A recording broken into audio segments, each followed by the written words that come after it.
Hello बच्चों, आपका स्वागत है मेरे चैनल राजनीति स्टडी पॉइंट पर। आपको जैसा दिख रहा है इस स्लाइड पर कि आज मैं पढ़ाऊंगा आपको क्लास 9 का मैथमेटिक्स का चैप्टर नंबर 1 पढ़ाने जा रहा हूं और उसके जो एग्जांपल्स हैं उनको पढ़ाऊंगा। और एग्जांपल्स में भी क्या कि जो परिमेय संख्या और अपरिमेय संख्या होती हैं वो कैसे जुड़ी जाती हैं और कैसे घटाई जाती हैं और कैसे आपस में गुणा होता है, उनको आज हम सीखेंगे। तो देखिए, अगर आपको हमारा कंटेंट अच्छा लगता है तो हमारे चैनल को सब्सक्राइब करें और लाइक करें। देखिए, पहला क्वेश्चन क्या दे रहा है कि पहला क्वेश्चन दे रखा है 2√3 प्लस 3√5 और √3 और माइनस √5। अब इनका क्या बोल रहा है, योग करो। क्या बोल रहा है, योग करो। तो इनका हमें योग करना है। अब योग कैसे करेंगे वो समझिए कैसे करते हैं। तो जब आप दो अपरिमेय संख्या या दो अपरिमेय संख्या को आपस में योग करते हैं तो कैसे करते हैं। पहले हम फर्स्ट वाली संख्या लिखेंगे, ये फर्स्ट वाली संख्या लिख ली, प्लस का साइन लगाएंगे, दूसरी वाली संख्या लिख ली।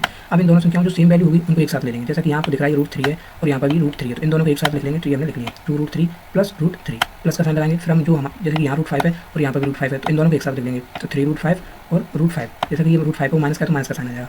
तो यहाँ पे हम देखेंगे कि यहाँ पे आपको दिख रहा है कि √3 और √3 दोनों क्या है, सेम है। तो ये जो सेम वैल्यू होती है क्या हो जाती है, कॉमन आ जाती है। तो ये कॉमन आ गई, तो यहाँ बचेगा 2 और प्लस 1 बचेगा। और इसमें से हमारे पास क्या दे रखा था, √5 दे रखा था और इधर दे रखा था √5। तो यहाँ से हमारा √5 कॉमन आ जाएगा। यहाँ पे क्या बचेगा, 3 माइनस 1 बचेगा। तो देखो 2 + 1 करेंगे तो हो जाएगा 3 और √3। तो ये वैल्यू हो जाएगी 3√3 प्लस ये हो जाएगी 2, क्योंकि 3 में से 1 माइनस करेंगे तो 2√5। तो ये हमारा फर्स्ट क्वेश्चन था जो कि बिल्कुल ईजी था। अगर आपको अच्छा लगा है तो देखो नेक्स्ट क्वेश्चन भी लेके आते हैं। तो ये आपका क्वेश्चन दे रखा है, ये आपका क्वेश्चन है गुणा वाला। कैसा क्वेश्चन बच्चों, गुणा वाला है। यानी इसमें आपको इस संख्या के साथ क्या करना है, आपस में गुणा करना है। यानी दो अपरिमेय संख्याओं का आपस में गुणा कैसे करते हैं वो देखिए।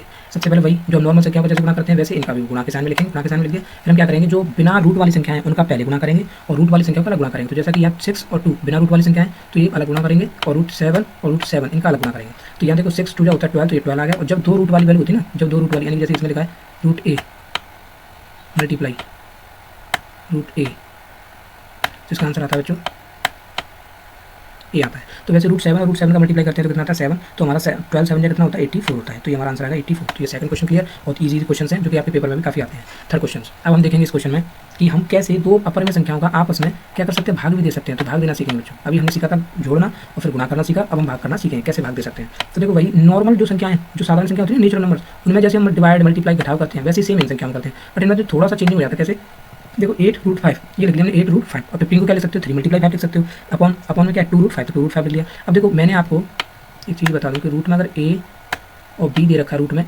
× b दे रखा है, तो इसे बच्चों क्या लिख सकता हूँ मैं, इसे लिख सकता हूँ √a और √b लिख सकता हूँ। तो ऐसे यहाँ पे दे रखा था √3 × √5, तो मैंने क्या लिख दिया √3 और √5 अपॉन 2√5। तो देखो √5 से यानी √5 वाली वैल्यू है, ये √5 वाली वैल्यू कट जाएगी। तो यहाँ बचेगा 8√3 अपॉन 2। तो 2 जो वैल्यू 2 से 8 हमारा डिवाइड हो जाएगा, 2 2 4 हो जाएगा, 4 2 जाएगा। तो ये 2 से 8 को 4 बार डिवाइड दिया और यहाँ बचेगा √3। तो ये हमारा थर्ड वाला क्वेश्चन था। इसका आंसर आया 4√3। अगर ये कंटेंट आपको अच्छा लग रहा है तो मेरे चैनल को सब्सक्राइब करें, लाइक करें और ऐसा ही और कंटेंट देखने के लिए आप मेरे चैनल को और ग्रोथ करवाएं। थैंक यू बच्चों, आपका स्वागत है मेरे चैनल में।